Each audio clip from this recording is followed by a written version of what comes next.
Good morning all. In today's class, let's learn about Bredig's arc method, which is also known as Bredig's electrical disintegration. This method is used for the preparation of colloidal soul of metals like gold, silver, etc. In this method, two rods of suitable metal are dipped inside water, which is placed in ice bath. When a high voltage electric discharge is carried out, then an electric arc is stuck between these two metallic electrodes. The intense heat of the arc converts the metal into vapor, which are condensed immediately in the ice water bath, resulting in the formation of particles of colloidal size. Again, in this method, two electrodes of suitable metal are dipped into water, which is placed in ice bath. When a high voltage electric discharge is carried out, then an electric arc is stuck between two metallic electrodes. The intense heat of arc converts the metal into vapor, which are condensed immediately in the ice-cold water bath, resulting in the formation of particles of colloidal size. Next method which we have to do, that is condensation method. In condensation, we will do peptization. So, first of all, let us see what do you mean by peptization. Peptization is a process of converting freshly prepared PPT into colloidal particles by shaking it with the dispersion medium but in the presence of electrolyte. And this electrolyte is known as peptizing agent. For example, when freshly prepared PPT of ferric hydroxide is shaken in the dispersion medium but in the presence of ferric chloride that will act as an electrolyte, then we will obtain a colloidal particle having color reddish brown. Now let us see what is the cause of peptization. When the electrolyte is added to a freshly prepared substance, the particles of the PPT will absorb the common ion between PPT and electrolyte. As you can see in this, the common ion is Fe, and Fe is having positive charge. As a result, they get dispersed due to the electrostatic repulsion. This gives the particle of colloidal size. Now, the next method is by exchange of solvent. Substances like sulfur and phosphorus are fairly soluble in alcohol, but less soluble in water. If their alcoholic solution are poured into water, colloidal solution of sulfur and phosphorus are obtained. So by this method, we can prepare the colloidal solution of sulfur and phosphorus. Next is by excessive cooling. Colloidal solution of ice in an organic solvent like ether is obtained by freezing a mixture of the solvent and water. Colloidal solution of ice in an organic solvent like ether is obtained by freezing a mixture of solvent and water. Now, let's learn about the purification of colloidal solution. The first method which is used to purify a colloidal solution, that is dialysis. Now let us learn what do you mean by dialysis. Dialysis is a process by which we will purify the colloidal solution by diffusion through a suitable membrane.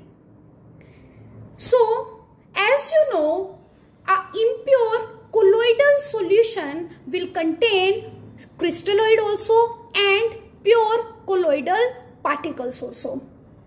So in order to get pure colloidal solution or pure colloidal particles, we need to remove the crystalloids.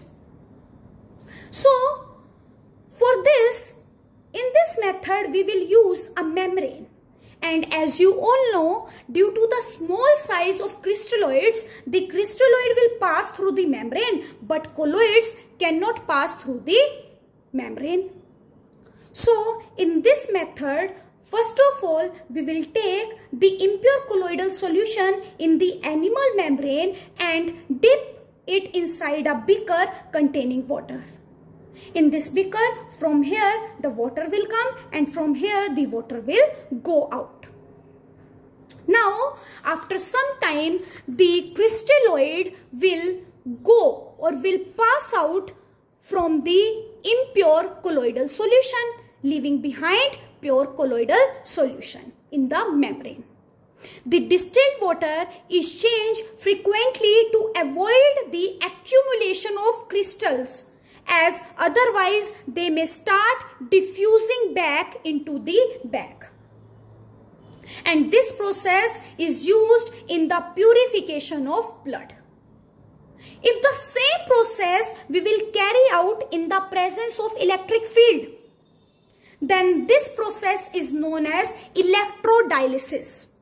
In this method, two electrodes are kept in the container and these electrodes attract ions of opposite charges and thus speed up the process.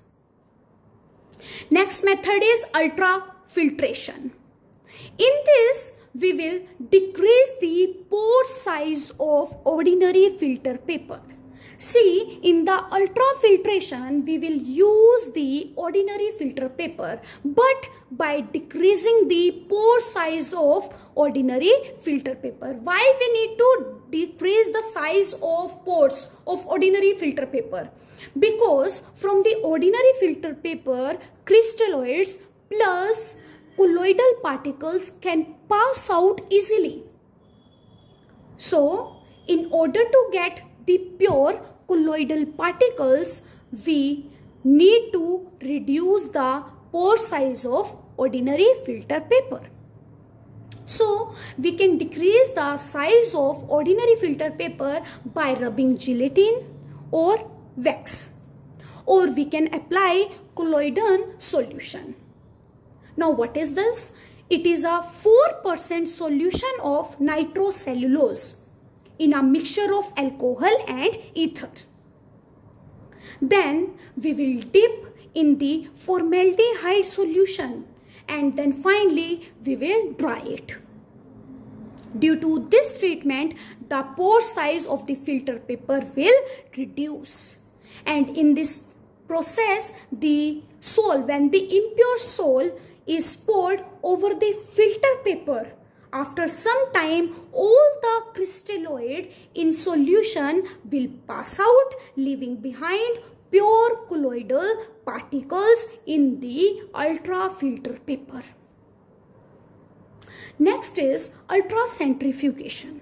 In this method, the impure solution is taken into the tube, which is placed in an ultracentrifugal machine.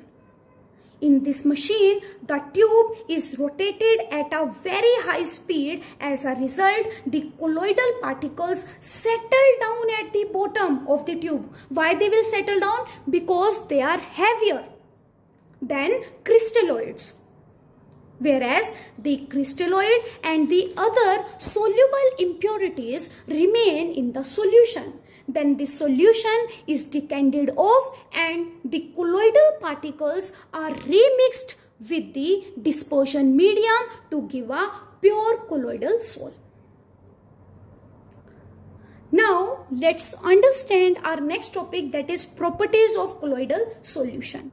First property of colloidal solution is colligative property. And as you know, colligative properties are those which depend upon the number of particles. If number of particles are more, colligative property will also be more. Okay, there are four colligative properties. First is osmotic pressure, second is elevation in boiling point, third is relative lowering vapor pressure, and fourth is depression in freezing point. Now, as we know, in true solution, the size of the particle is very small, very small. So if the size of the particle is small, then number of particle will be more. If number of particle will be more, then colligative property will be more, because colligative property depend upon the number of particles. And as you know, in colloidal solution, the size of the particles is big. And due to this, the number of particles will be less in the container. If number of particles are less, then colligative property will also be less. Next is nature. Colloidal solution is heterogeneous in nature. As you know, if I will mix starch in water, then it will be a heterogeneous solution. So colloidal solution is a heterogeneous in nature. Next is stability. Colloidal solution are quite stable because the particle of the colloidal solution are always in the random motion. So they do not settle down under the influence of gravity, Fourth is filterability. As you all know, they cannot be filtered by the ordinary filter paper. To filter this colloidal solution, we use the animal membrane. So they can be filtered by animal membrane but cannot be filtered by ordinary filter paper. Fifth is visibility. If I will mix starch in water, then you can see the particles of starch by the naked eye? No. So they cannot see by the naked eye, but we can see by ultra microscope. Next is color. Color depend upon the particle size and wavelength. This you all already know. For example, FeOH3 is reddish in color. Gold sol is purple in color, and As2S3 is yellow in color. Seventh is Brownian movement. As you all know, what do you mean by Brownian movement? Brownian movement means the zigzag motion of the particle. And the colloidal particle are always in zigzag motion. And the zigzag motion of the colloidal particle in colloidal solution is known as Brownian movement. The Brownian movement doesn't depend upon the nature of colloid, but depend upon the size of colloid and viscosity of the sol. Smaller the size, lesser will be the viscosity, and then movement will be faster. Now let's see the importance of Brownian movement. First, it will help in the determination of Avogadro's number. Second, it is responsible for the stability of the colloidal sols. Now, let's see what is the cause of Brownian movement. The molecules of the dispersion medium, due to their kinetic motion, strike against the colloidal particle from all the sides with a different force. The resultant force causes them to move. Now, let's see the next property, that is Tyndall effect.